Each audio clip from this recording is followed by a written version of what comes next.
Welcome to the Trader, a Traitors podcast. My name's Matthew, and I'm a writer, reality competition TV fanatic, and a 100% faithful. Promise.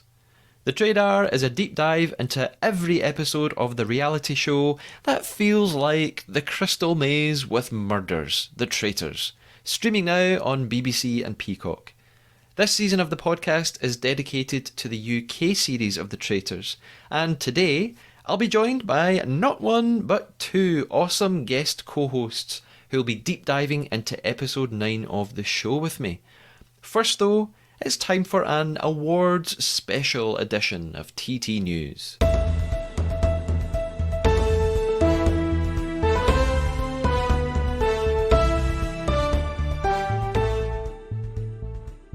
As well as nominations at the Royal Television Society Awards that I reported on a few episodes back, the Traitors UK has been nominated at the Banff Media Rocky Awards. The Canadian awards ceremony recognises international achievements in TV and film, and this year the Traitors has been nominated in the category of competition series and game shows. It's up against The Great British Bake Off, The Mole, The Wheel, and The Devil's Lot So Help Me Cod, which I'm guessing is something to do with fish. The Banff World Media Festival takes place from the 11th to the 14th of June this year, and winners of the Rocky Awards will be announced then.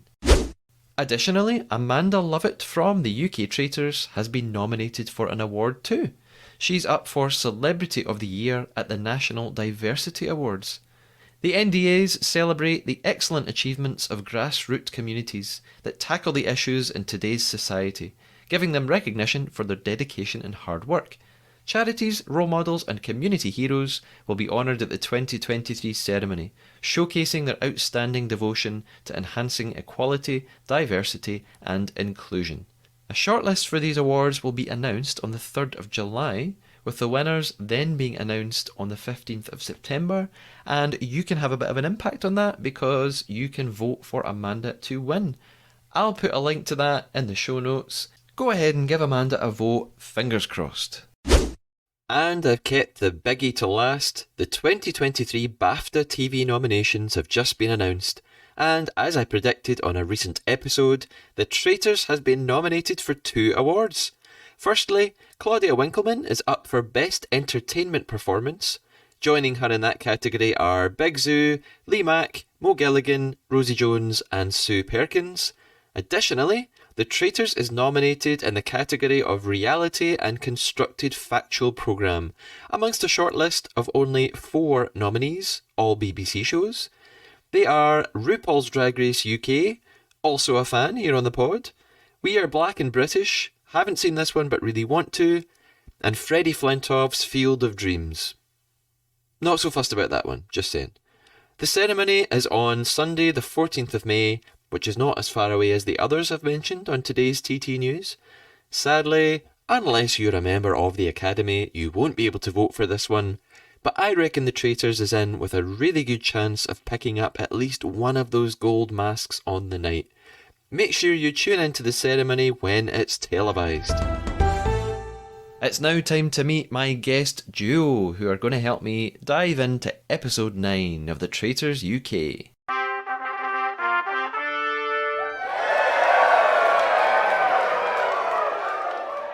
My guests today on The Trader, yes, guests, plural, for the first time on the pod, achievement unlocked, are the hosts of the fantastic music review podcast We Heard Wonders, Ian McKinstry and Andrew Hall. Ian is a musician and plays guitar in the band The Deadline Shakes, and Andrew is a vinyl collector who writes insightful music reviews on Instagram with a big old following. He's basically an influencer. Guys, how you doing? Really good. Hello, Matthew. Thanks for having us. Oh, yeah. You're welcome. Good to have you here. I'm looking forward to this. So this is a bit different. We all know each other quite well. We've all worked together at various points, and I listen to your podcast as well. I didn't know, though, until recently that you guys had both seen The Traitors. So how did you both come across it? Was it word of mouth? Did you see it advertised? I was going to ask, were you channel flicking? Is channel flicking even a thing anymore? I don't know if people do that. Ian, how did you come across The Traitors?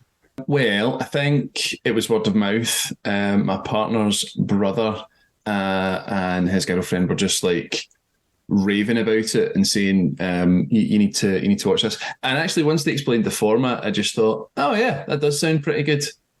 So yeah, pretty straightforward. Cool. Andrew, how about you? Yeah, mine was a kind of work thing. Within the course of a few days, there's a colleague at work who said, "Have you seen the Traitors?" And then said, "You really have to see the Traitors." And then she said, "The Traitors is the best show I've ever seen." Which is kind of hyperbole, but also kind of gets you intrigued. I don't know if you would agree with that, Matthew. You take it back. Hyperbole, how dare you? But it definitely got me intrigued. And then, it was one of those ones rather than having that conversation with my wife, what we're going to watch tonight, I just kind of stuck it on one evening. And then within about 10 minutes, we were both just totally hooked on it. And just very intrigued. And then you're kind of invested at that point, I guess, and you're along for the ride. Yeah, brilliant. And do you think, Andrew, if you were in the game, would you rather be a traitor or a faithful? Oh, well, I think being a traitor would be more fun. I think. I think it seems very stressful. The idea of being a faithful. I think, especially like with a series where they've kind of toppled, one after another with the faithful. So I think that would be very kind of stressful. Mm-hmm. But at the same time, I think it'd be very difficult to hold character as a traitor for too long. Like, I think you would have to really kind of just start believing your own lies to kind of make it work. And I think that's a little bit disturbing and a bit worrying. So to answer your question, I'd be neither. I think I'm quite happy just to kind of watch the show from the comfort of my sofa, really. Winkleman. Yeah. You'd be Winkleman. You'd be Winkleman. Ian, how about you? Traitor or faithful? Oh, I'd be a traitor.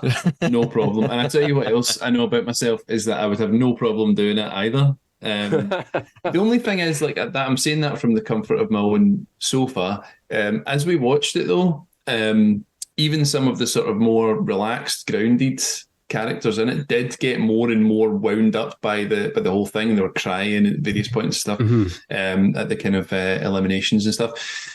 So maybe that would have been me as well. I do know that when I play a board game, if I'm playing Monopoly, I do turn into Daddy Warbucks during the course of it. So, so maybe I would get sucked into that as well. But yeah, traitor for sure. Uh-huh. Well, that leads me on to my next question then. So I like to ask new guests to the podcast this. What is your biggest betrayal?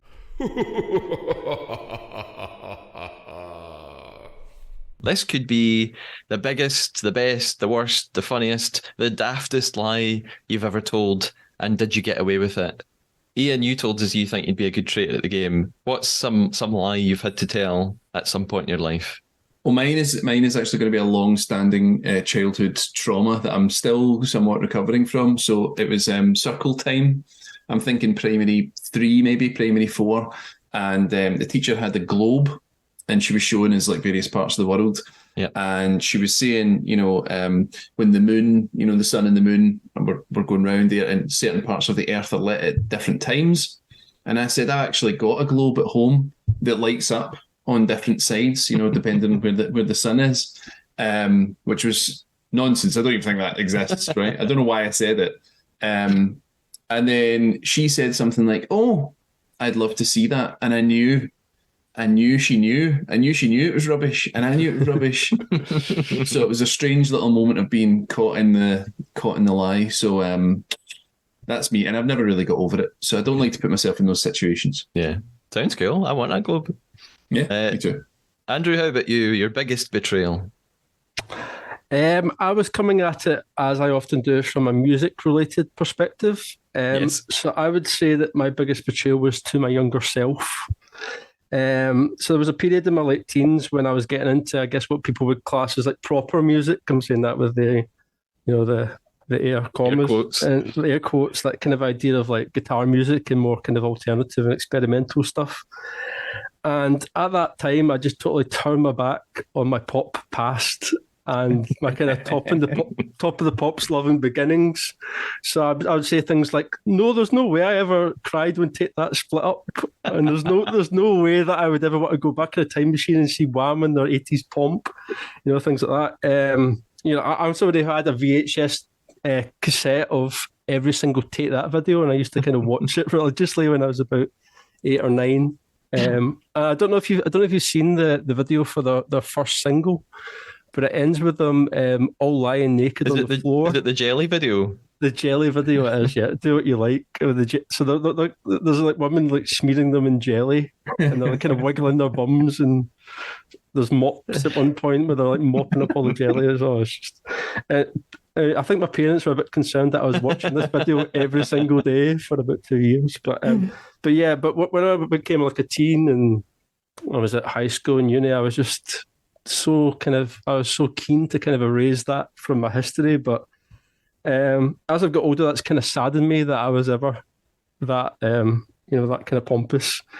And yeah, I just never really wanted to hide those kind of things that meant so much to me and had such a formative influence on me. I think that's one of the kind of main reasons that I love pop music so much, is because I grew up like listening to that kind of unpretentious stuff. So that's definitely something that we try to do in the podcast, is we try and kind of champion a well-crafted song. So like within the first episode, within about 10 minutes of our first episode, I think I said that I never really paid much attention to Britpop because I was too busy listening to Mark Owen's solo albums and stuff like that. So I was very keen to kind of reclaim this pop past. So that's my betrayal. I love how, Ian, you gave us a story about a fake globe, and Andrew, you've delved deep into self-betrayal and shame. I feel I've learned so much. I've never learned so much about anyone from an answer to that. I just have there. Thank you for being so honest. He got George Michael in there as well. I saw him sneak it in, the bit of George Michael. I knew that was coming. Yeah, absolutely. But hopefully it means that I'm not too highfalutin and pretentious on our podcast. Not at all. Well, your skills of deception might come in handy here, guys, because we're going to play a game throughout the rest of the episode. Our game is the Traitor. Our mission from here on in is to sneak in one lie to one another. Your lie can be big or small, and can be a fake fact or a fabricated story or anecdote. It can be about the show, The Traitors, or it can be about yourself. It can't be a fake opinion, like saying you think personally Maddie would have made a great Lady Macbeth, when actually your honest opinion is that EastEnders homeless woman Rita is probably her peak. At the end of the episode, we'll put our traitor hunting skills to the test and see if we can guess what the others lied about. Does this sound good? It does. Are we ready to deceive one another? Yes, absolutely. Yes. This is going to be a bit of a challenge because usually there are only two of us, me and one other person. Now we've got three of us. We've got to keep up with the shadiness of two other people. So I think after this, I'm never going to be able to trust anyone again. I think we're ready to dive into episode 9 of The Traitors UK then. Here we go.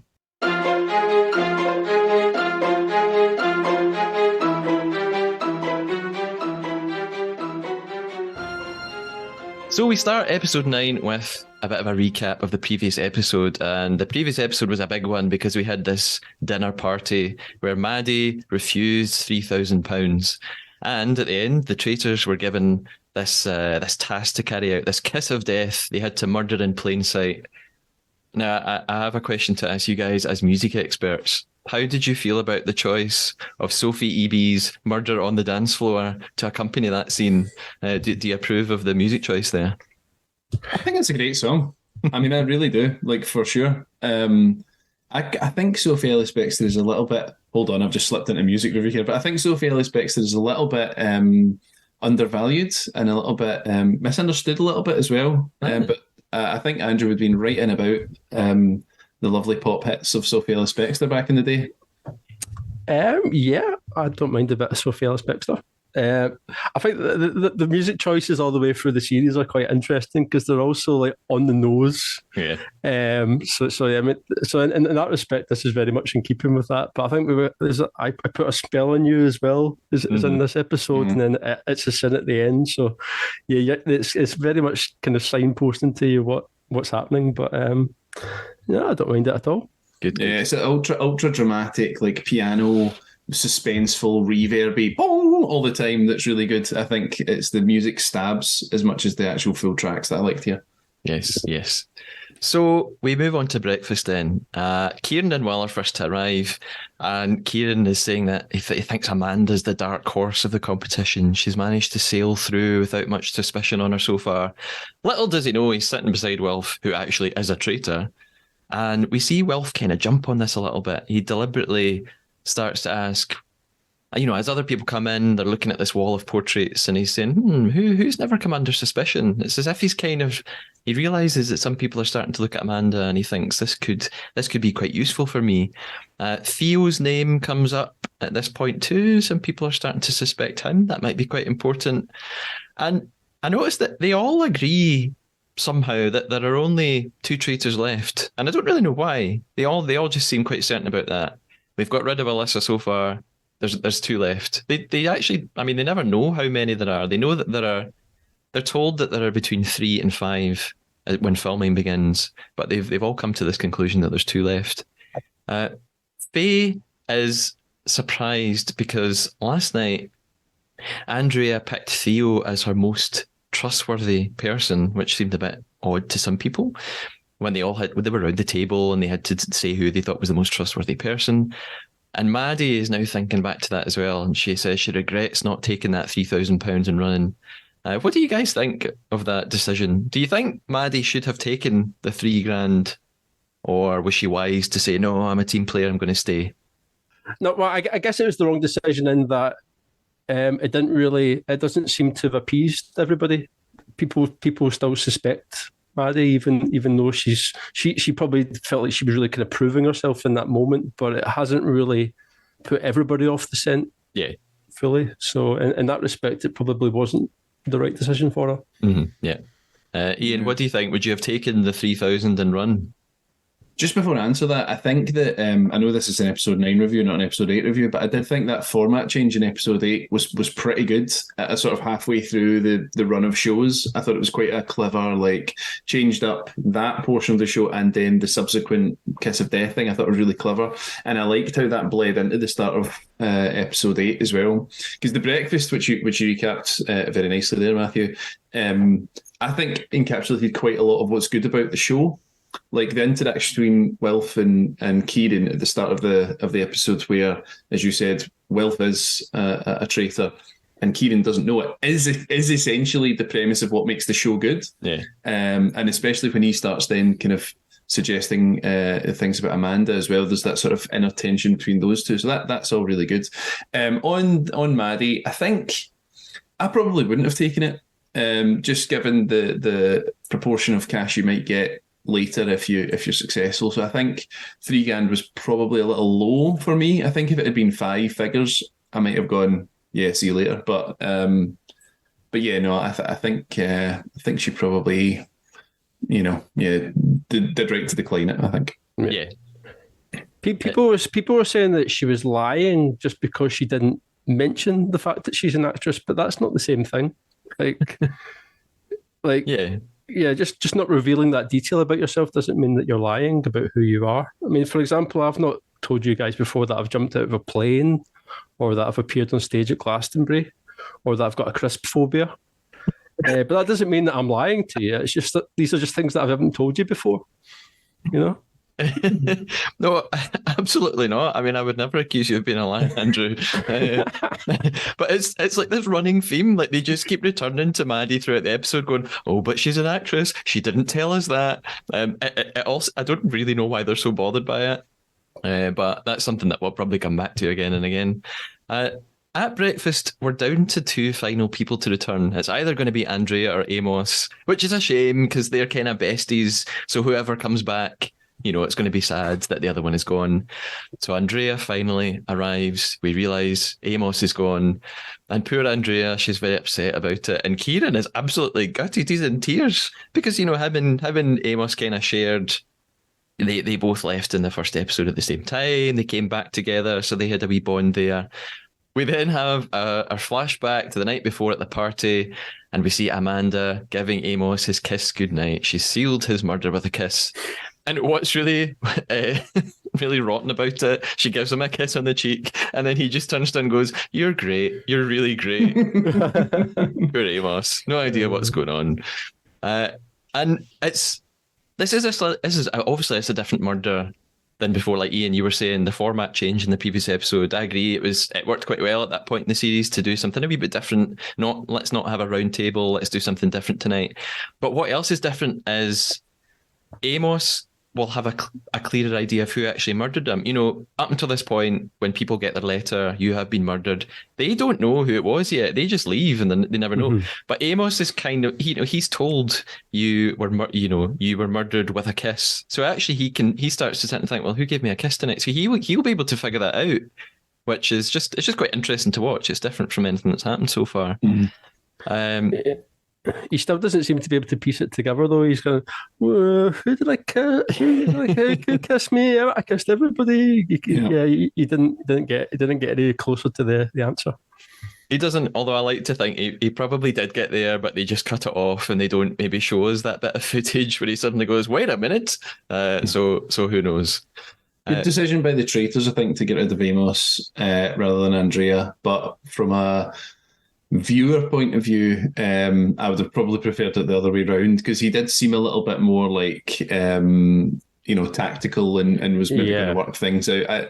I did think Andrea was maybe just a little on the sort of flimsy side as a contestant. We just constantly hear all the time in this episode about how lovely she is and wonderful she is and hardworking she is. I don't know that we actually see it, whereas Amos in previous episodes was kind of, doing interesting things, like in episode 1 when he got chucked out and then came back later and was sort of piecing things together. So, yeah, with regret, I would say. Thank you, Lord Sugar. Yeah, no props. I won't have a bad word said against Andrea, so Ian, I'm cutting all of that out of the podcast. Deletes. I'm used to that. Claudia then at breakfast, she says, Kieran, now that you're hysterically crying, come and help me take down this picture from the wall of poor Amos, and hands it to Andrea. Andrea, you have this. I've just written, Jesus, Claudia. way to like kick them when they're down.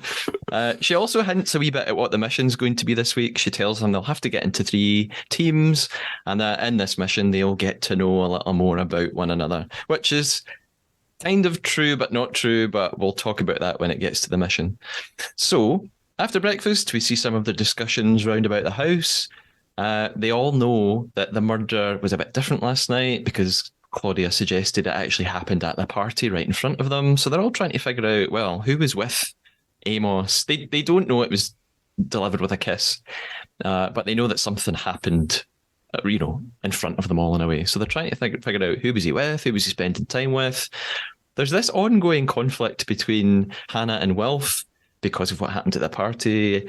Hannah and Wilf are really close. They're good pals, and Wilf did not choose Hannah as his most trustworthy person. So the thing is, though, I would think Hannah would go, wait a minute, this makes me really suspicious of him. Maybe he's a traitor. But she doesn't. She's too focused on the fact that maybe he doesn't think she's trustworthy and she feels bad about that, rather than saying to him, that's a bit fishy, why didn't you pick me? So she doesn't seem to be suspicious enough of him. I think she's even though he did something weird, she's kind of blinded by their friendship, which is very frustrating as a viewer. She's kind of wrapped up in the game at that point. That's kind of what I was referring to earlier. Just totally disbelief suspended and just right in about the innards of the game, not at all thinking critically about it, which I think is another thing that's really good about the show, is that people do just get so involved in it, they actually kind of forget what they're really trying to do. Yeah. And that's one of the next things that I had written down is it's so easy as a viewer. We've got such an advantage as a viewer to say, oh, he's acting so suspiciously, or she's, why can't they tell that she's overacting? Like, Amanda was, pretending to be really confused about why Amos was murdered. And as a viewer, it's easy for me to go, oh, she's overacting so much. Calm down, Amanda. But in the situation, it's totally different. They're not seeing it like we are. There's other shows like The Mole on Netflix. Has anybody watched that one? It's kind of like The Traitors in some ways, except the viewer doesn't know who the mole actually is. That's kept from us, so we're all in the same position together. I've watched all of that now. It's a good show. It's not as good as The Traitors, but hey. By the way, a wee side note, Faye mentions in her interview that if she won the money, she'd retire. And I think a teacher who wants nothing more than to retire, I'm hard relating to Faye right now.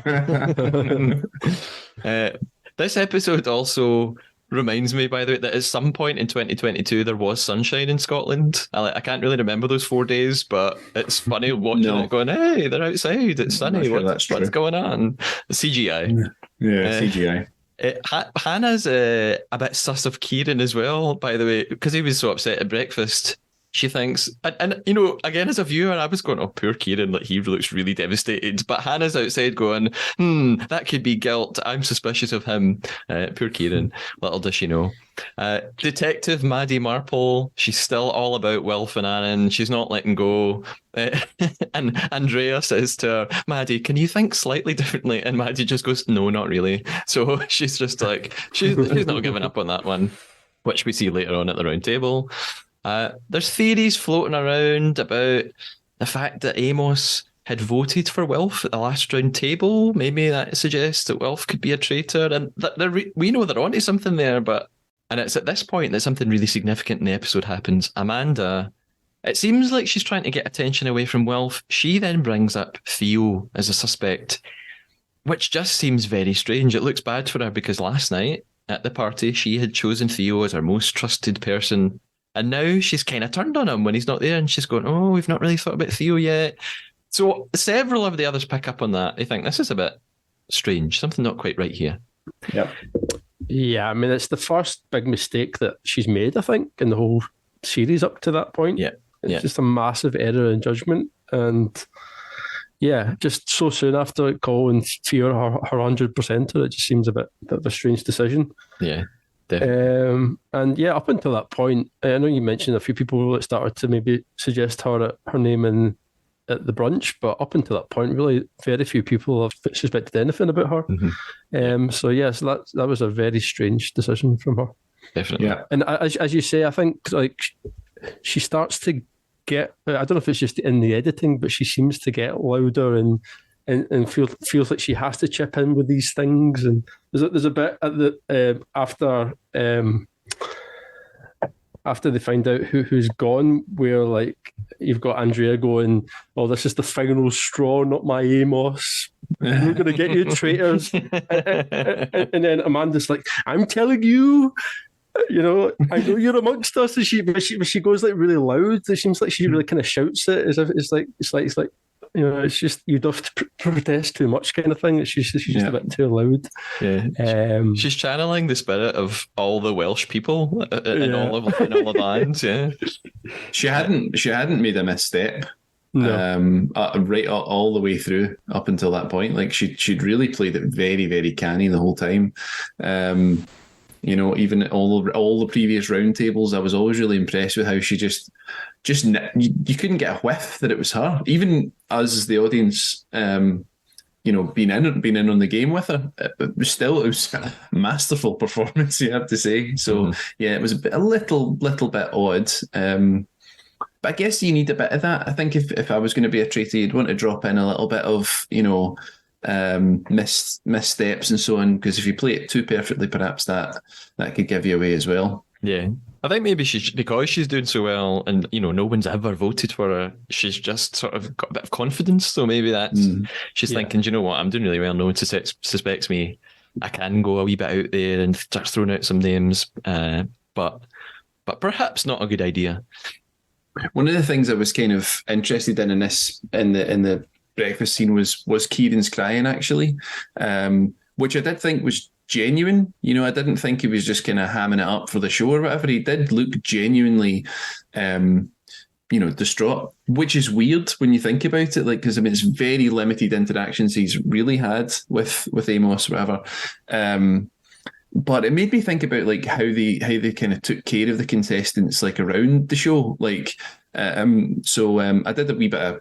I had a wee look online. Apparently, they had, you know, like sort of coaching and psychiatry during the filming, and then they kept in touch with them afterwards during, you know, the show being aired as well, which I thought was quite interesting. So I saw a TikTok of Kieran kind of explaining a little bit of how that actually worked. I just thought it'd be worth mentioning before we moved on. Yeah, that's right. They've got sort of like help available during filming and all that, because a few of the contestants have spoken about that sometimes they just felt like, oh god, it was it was a lot, it was really intense, and they had to just go off and like have a chat with somebody. So I think probably in this day and age, that's, reality shows have to be quite, they've been forced to be a lot more careful about that sort of thing because of things that have happened in other shows in the past. So I guess that's a good thing.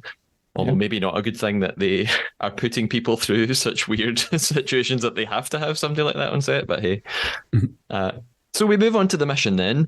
The mission for this episode is a truth hunt as opposed to a treasure hunt. That involves the jeeps driving the teams around the grounds, collecting true or false questions. They'll then come to junctions in the roads, and their true or false answer determines which way they drive. And all of the questions are about the contestants. They're based on surveys that they've obviously all taken about one another. And as well as winning money, the team who finishes fastest here will win armory passes. It's a little bit like the wheel mission from an earlier episode where they spun on a wheel and they had to sort of vote who's most likely to do this, who's most likely to do that.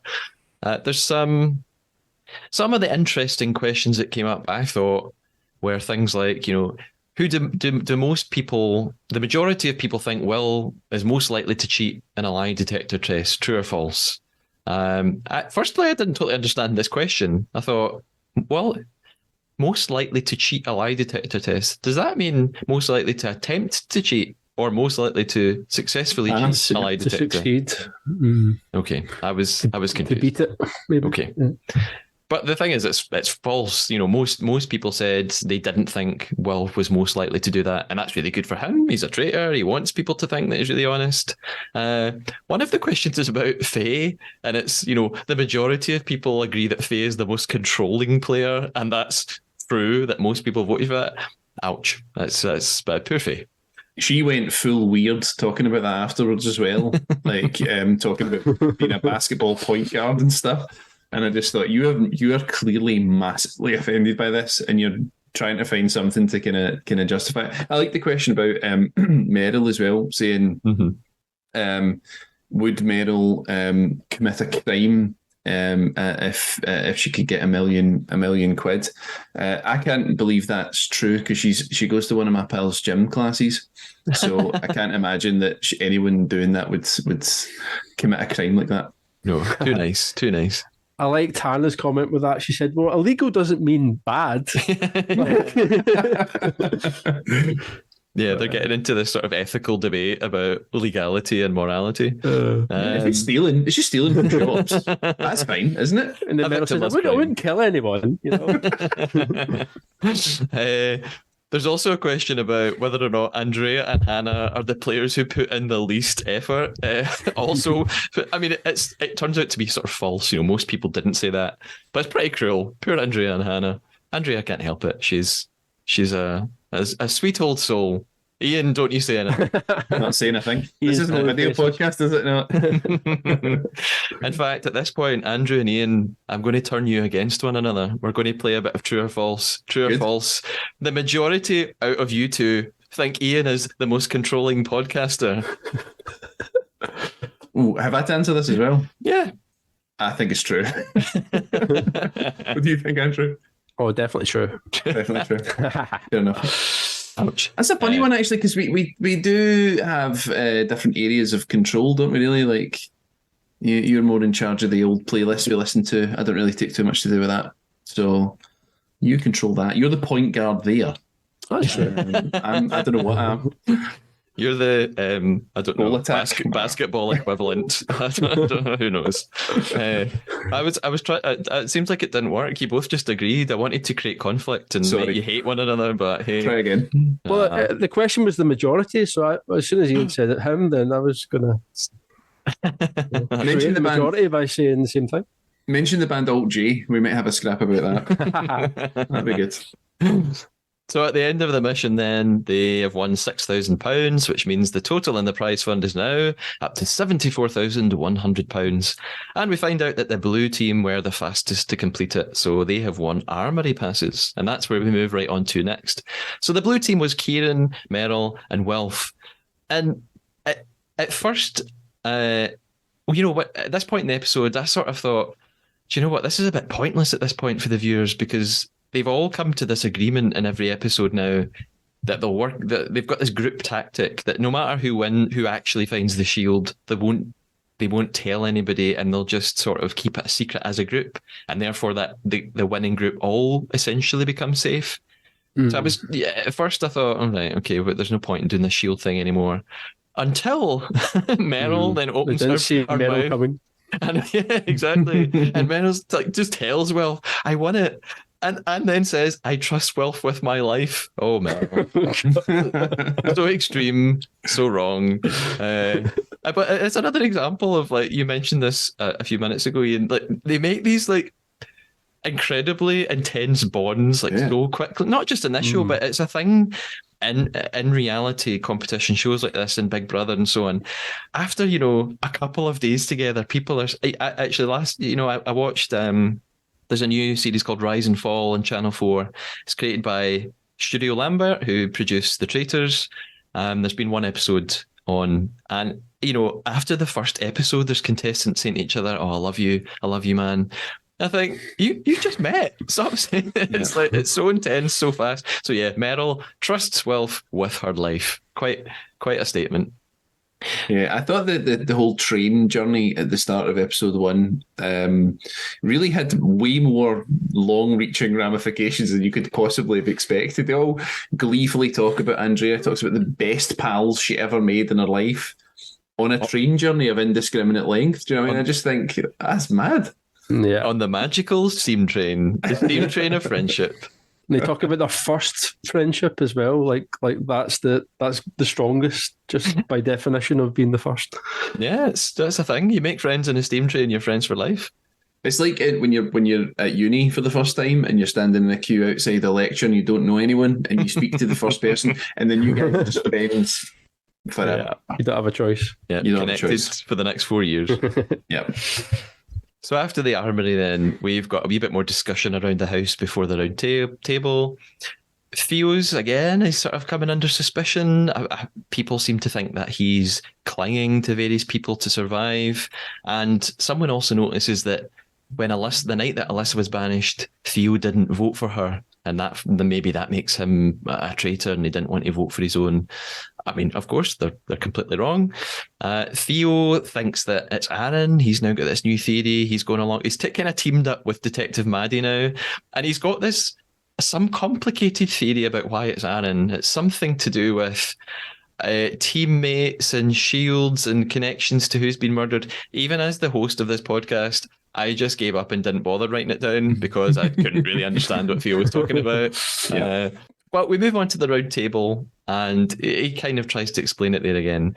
So, actually, before we even begin talking about the round table, I just sort of noticed this is quite an interesting point in the series because it's episode 9 of 12. We're 3/4 of the way through, and things are a wee bit different at the round table. At the start, they're kind of very randomly picking people based on human interactions and the way that people speak and conversations they've had. They don't actually have anything to go on.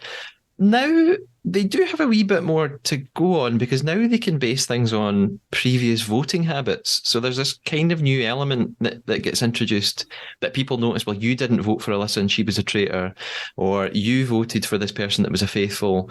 So it's all the way through the series, the contestants talk about evidence, and it always really bugs me, and I go on about it every episode on the podcast because in this game, there's really no such thing as evidence, unless a traitor accidentally says something that they shouldn't have said.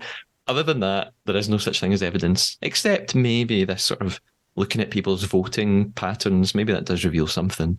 I think it's weird as well that they didn't justify themselves more on that basis. Like, so for example, when Wilf randomly said his 100% was Theo.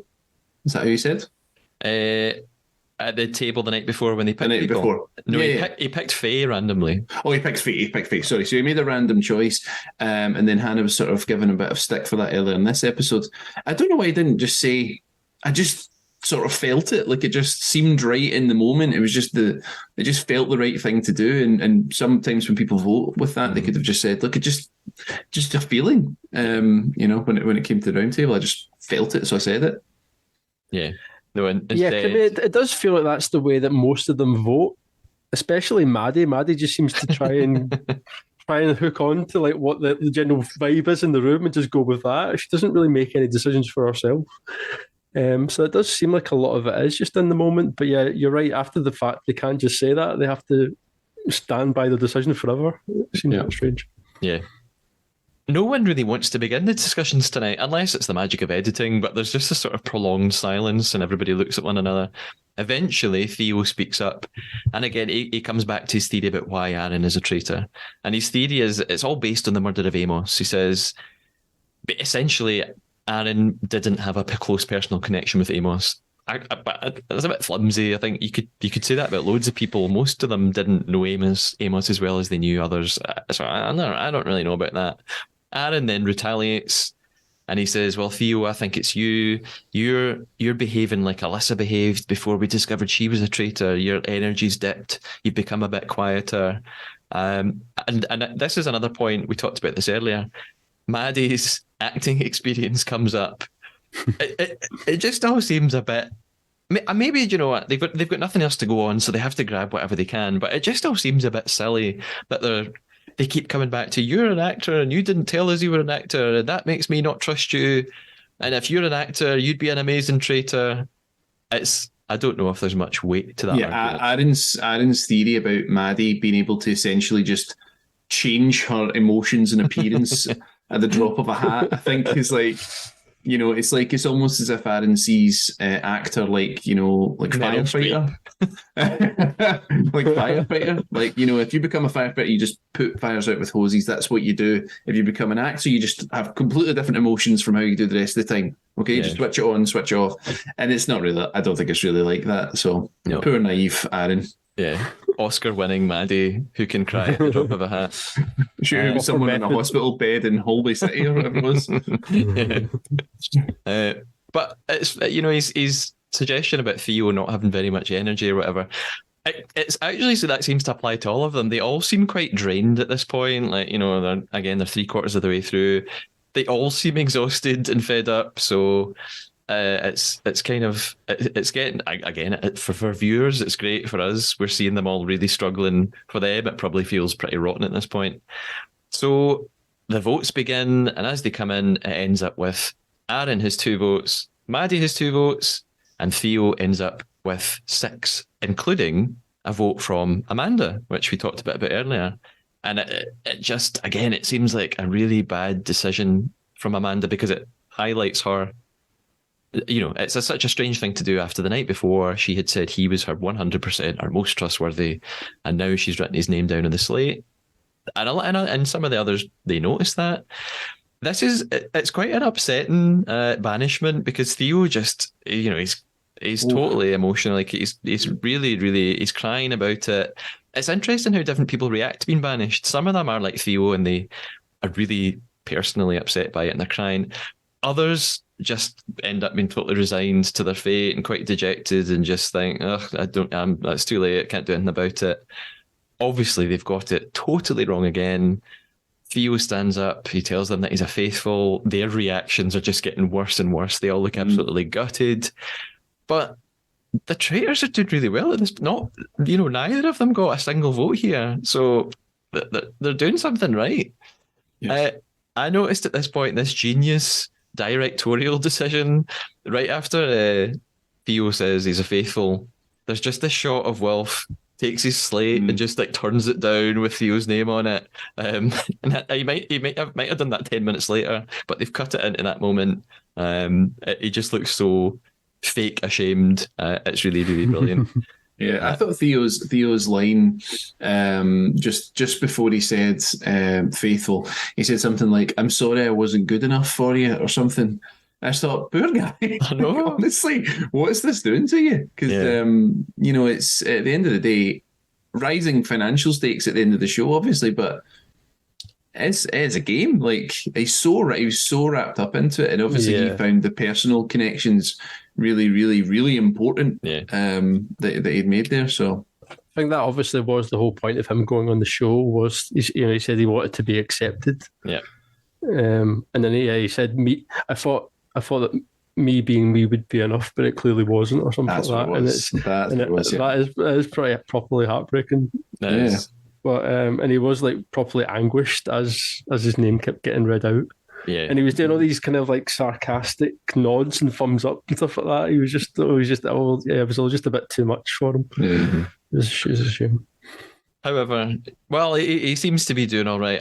On Instagram, he's got sort of promo deals left, right, and centre. He's like promoting different products. He looks like he's having a great time. Yeah, So he's done well out of it. So after a round table, then there's a few more discussions. Maddie and Faye, they've both noticed Amanda's strange vote tonight. I think that was a bit funny. Hannah says it as well, that this is a bit fickle of Amanda. And Wilf jumps in on it. He's like, yes, it was strange that Amanda did that. He realizes that Amanda's actually quite ruthless, and starting to realize himself, I'm going to also have to be quite ruthless. And he's already done it. Like in that episode where he helped banish Alyssa, we know that Wilf may have to turn again on someone at some point. The thing is, though, what I noticed here, nobody talks about it. Kieran also voted Theo out here, which is quite unexpected because in that previous episode at the dinner party, he had this sort of like, father-son connection with Theo, was saying you're like a father figure, and they were both. And then Kieran's just voted for him as well. I thought, that was a bit ruthless as well, but nobody brings it up. So to end the episode, then we go to Traitors Tower for the night, and Wilf and Amanda are talking about how tough it's getting. They're having to keep up with lies on top of lies. And again, they've got this decision now that they're allowed to make. They can either choose to recruit somebody or they can murder. And they pretty much throw the idea of recruitment out the window. They say, no, we can't recruit anybody. I'm going to stick with what I said for the last couple of episodes. I think Andrea would be a great choice for recruitment because I just think nobody would ever suspect her. Several people have said, I'm never ever going to vote for her. We love Andrea. And at the very beginning of the show, at the very first episode, they're all talking to Claudia about what role they want to play. Andrea had said, I want to be a traitor. I'd be good at it. So I reckon she'd be a good choice, and they're dismissing it. I heard you say before as well that nobody would suspect two older ladies. So yeah. So that would be another. I know that this is definitely the podcast for this theory, right? So here it comes. Okay. This is nerdy. Are you both aware of the Jar Jar Binks theory about episode 1 and episode 2 and episode 3 of Star Wars? You know that? Nope. No? Okay. So, Jar Jar Binks, the despised character from episode 1 of Star Wars, in the movie far too much, and just covered in plot armor and fighting off hundreds of things, even though he just looks totally incompetent. The theory is that he was going to be the main villain of that trilogy. And he was going to be a hiding in plain sight type of villain who would ultimately turn out to be really bad. So Andrea would have been a great Jar Jar Binks style villain had she been offered and taken up the mantle of traitor. And as I've already suggested, a bit of a flimsy character for me. So would have been a good place to have her arc if they'd done that. But they dismissed it. Yeah, Jar Jar Andrea. Sorry, Andrew, were you going to say something? No, you're fine. No. No, sir, he's not going to say nothing. The traitors then decide that, you know what, murder is their only option. They've got to keep getting the numbers down. And I sort of wondered at this point, they must know how many episodes there are. They must be told, right, this is going to be a 12-episode thing. Because they've got, at some point, they're going to have to figure out, like, how long have we actually got left till we get to the final? They must not think, this could go on forever. They must have an idea that they're getting towards the end now. And their options that they come down to are Aaron, Andrea, or Faye, basically based on who they're close to, who's influential in the group, who's likely to turn against them at some point. And we have this moment at the end of the episode where Wilf says his whole strategy is befriend and betray, and that maybe he needs to start planning for getting Amanda out if he needs to, and the episode ends there.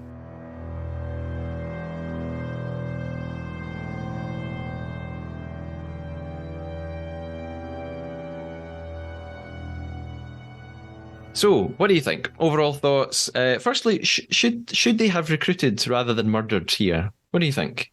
I would probably have said murder at this point. Had I been one of those two. But as you said, that as the episode ends, Wilf is sort of hinting towards, perhaps disquiet between the two of them. So, we'll just have to see how that plays out. But maybe at this point, having another person on board is more of a risk. Because you don't know how potentially they'll see the end game. Whereas those two can work together to see out the rest of the show potentially. Yeah. Yeah, I'd agree with that it's maybe more of a risk to recruit somebody at that point. It was interesting that a few people pointed out throughout the episode that every time that they're in a room now, because there's fewer of them, they're pretty much always in the same room with each other, which means that the traitors are always present when they're talking, which is a really kind of interesting dynamic. Yeah. That I enjoy. But yeah, I think it probably was the right decision to murder someone at that point. Yeah. And just keep ratcheting up the pain. There's a phenomenal moment that we didn't actually cover earlier in the episode as well, where Faye and Amanda are outside having a conversation out in the sunshine, and Faye says, I mean, I'm just 100% faithful, and you know this, right? How could she put? I mean, Amanda does know, to Andrew's point, because she isn't. But Faye is just talking rubbish. Like she just has no command of what she's saying, and then Amanda just goes, "Oh yeah, me as well."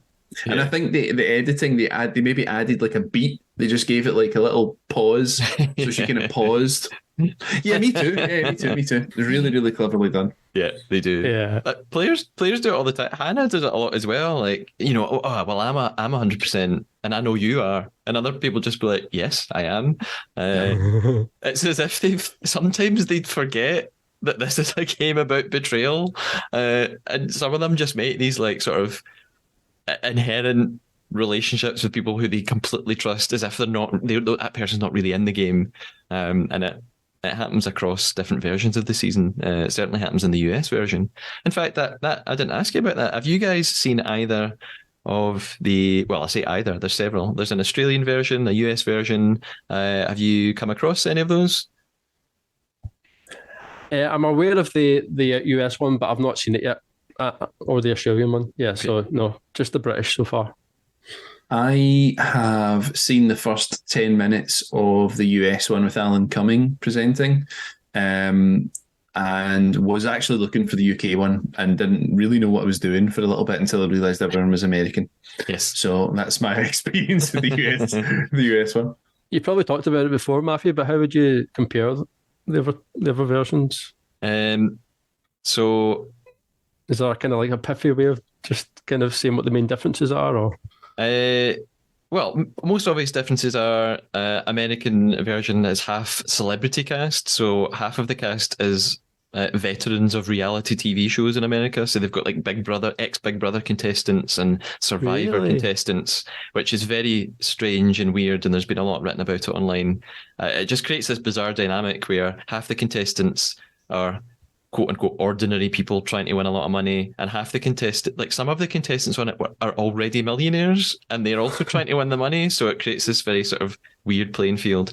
Australian version was filmed before both the US and the British one, so it's not filmed in Scotland, it's filmed in Australia. The missions play out a little bit differently. The way that the shield work is a little bit different.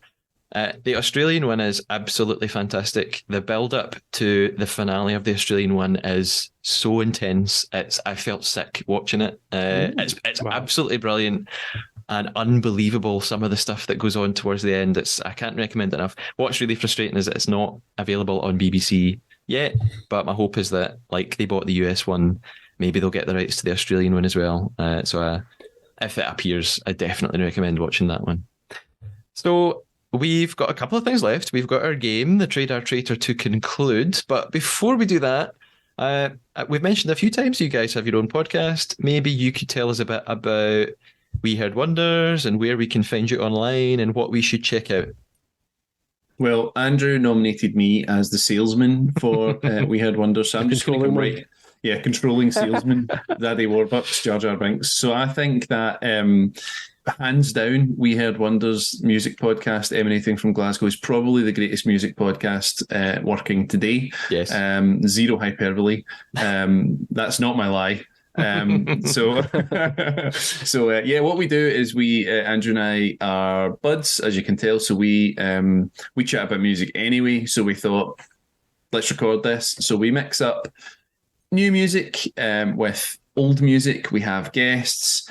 We just sort of listen to the things that Andrew finds interesting, and we kind of react to them and talk about them. And I hope that we get across our passion for music. I've learned a lot through doing this podcast with Andrew. I've learned that you say vinyl, not vinyls.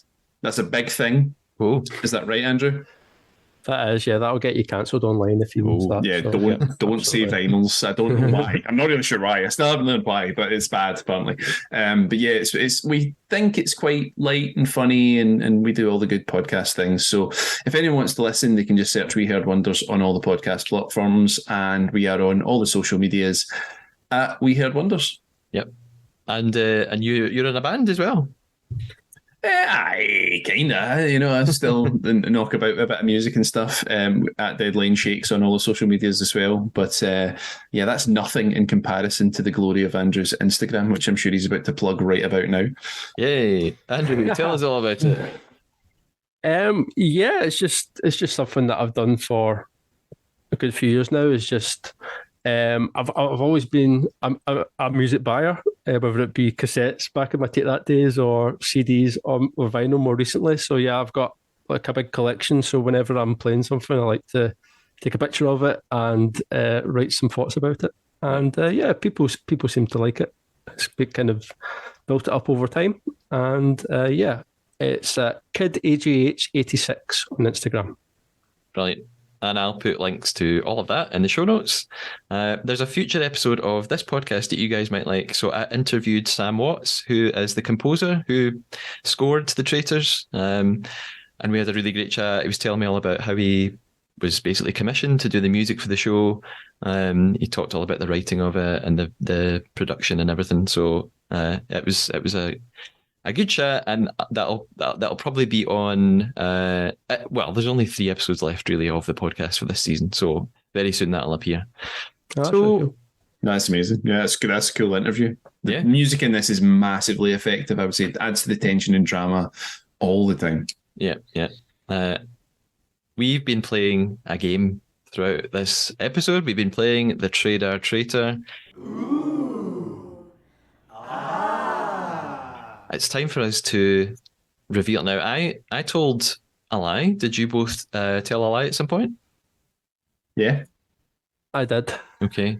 Now, this is a wee bit different. Normally, it's just me and one other person. So there's 3 of us. We're going to do a triangle of guessing. Ian is going to guess my lie. I'll guess Andrew's lie. Andrew's going to guess Ian's lie. And if we get it wrong, the other person can swoop in and see if they can figure it out. Ian, do you want to go first and guess what my lie was?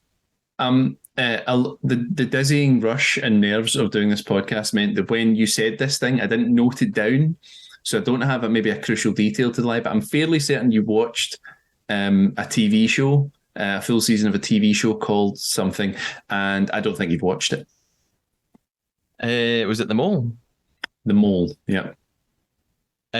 You're totally right. Yeah, I did. Oh, yes! Yes. How did you know that? Yes! How did I you don't know. guess? That is brilliant. I just, you didn't drop it. Do you know your problem was? You didn't drop anything obvious. So I started thinking for like slightly non-obvious things. So that was it. Oh, I truly thought I'd gotten away with that because there were various other things I mentioned. I thought, haha, they'll think that's the lie. But no, you just got it straight away. Oh, Yes. well I should be on done, the I show. suppose. You should be on the show. That's a great shout. Thank you, Yeah, Andrew. Thank you. I know about them all, but I actually haven't watched a single episode of it. So hold on, if I guess yours and then I also deceive everyone else, I'm the champ of this, You're right? the champ. For sure. Yeah. Okay. You win the podcast and you get to take over hosting. Yes. Thank you. I'm going to guess Andrew's lie. Now, Andrew either told us a really big, whopping, huge lie, or he very cleverly tricked us and it was something else completely different. I'm going to just have to go for the obvious. What, do you know what? I would have guessed to take that thing, but you talked about that before I had introduced the game, so I don't think it is that. I think that's true. You gave us this list of 3 things at one point. You talked about jumping out of a plane, being on stage at Glastonbury, and having a fear of crisps. I think one of those is not true, and I don't. I think you haven't jumped out of a plane. No, that's true. Oh, man. Damn. What was it? One of the other 2? Maybe. For God's sake. I think. I was about to ask you, Ian, you can steal. I think it might be the fear of crisps. No, I don't think it might be the fear of crisps. Sorry, I think the fear of crisps is true. I think you might not have been on stage at Glastonbury. That's what I'm trying to say. Ian's done it again. Oh, and I tell you why I thought that. Right, I'm bloody good at this. I know you guys. It's because there is no way you would not have mentioned this every week. But yeah, that's unfair. You had an advantage. I call foul. Okay, let's see how you get on with my lie. Yeah, Andrew, your turn to guess. What was Ian's lie? My head's going completely empty with this. I can't think of anything that Ian said that I wouldn't buy. He's such a good salesman. I'm lucky. I don't know, Matthew. Can you help me out? I was so focused on you, Andrew, that I wasn't really paying attention to Ian. There were 1 or 2 things he said, and I thought, is that it? But I let them go. Right. No, I'm not giving up on this. I can edit out all this empty space. We can take as long as we need here. There's no such thing as the Jar Jar Binks villain theory? You just totally invented all that. No, go and search on YouTube. That's an 100% a real thing. Okay. In that case, no idea. So you might have noticed that I said at one point that my pal goes to a gym class with Meryl. Yeah. No, but that was true. Here's a photograph of her at the gym class. Oh my God. So sorry about that. The lie was just simply that when I was talking about Kieran and the psychologist checking in on the cast every day, it wasn't a TikTok from Kieran, it was a TikTok from Alex. So that was an almost undetectable lie. I do apologise. When you said it, I actually did think that could be the lie, and I didn't. I've got my wee post-it note, and I didn't write it down. Well, you say that now. I could be lying again. I could be. Yeah, and that makes more sense that you're following Alex on TikTok rather than Kieran as well. Yeah, I did think, that's quite niche. You're following Kieran. Yeah, wow, bigger fan than I realised. Guys, thank you so much for coming onto the podcast today. What a treat.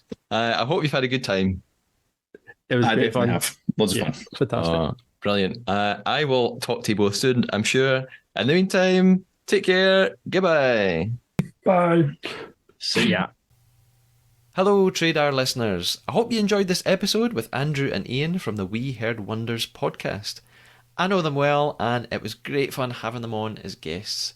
I definitely recommend their podcast, and you should check out both of the guys' social media links too. I'll put all the details in the episode description. If you want to keep up to date on podcast news, or if you want to get in touch about the show, or send me some questions, you can find me on Twitter at @TheTraidarPod, or Instagram at @TheTraidarPodcast, or you can email thetraidarpodcast@gmail.com. You can also check out my writer pages too. That's at Matthew J. Keeley on Twitter and Instagram. That's MATTHEWJKEELEY. I'm very excited about episode 10 of the podcast because I'll be speaking to UK contestant Faye the Faithful. You've still just about got time to send me any questions you want me to put to her. I think we're going to have a great chat. Until then, folks, stay faithful.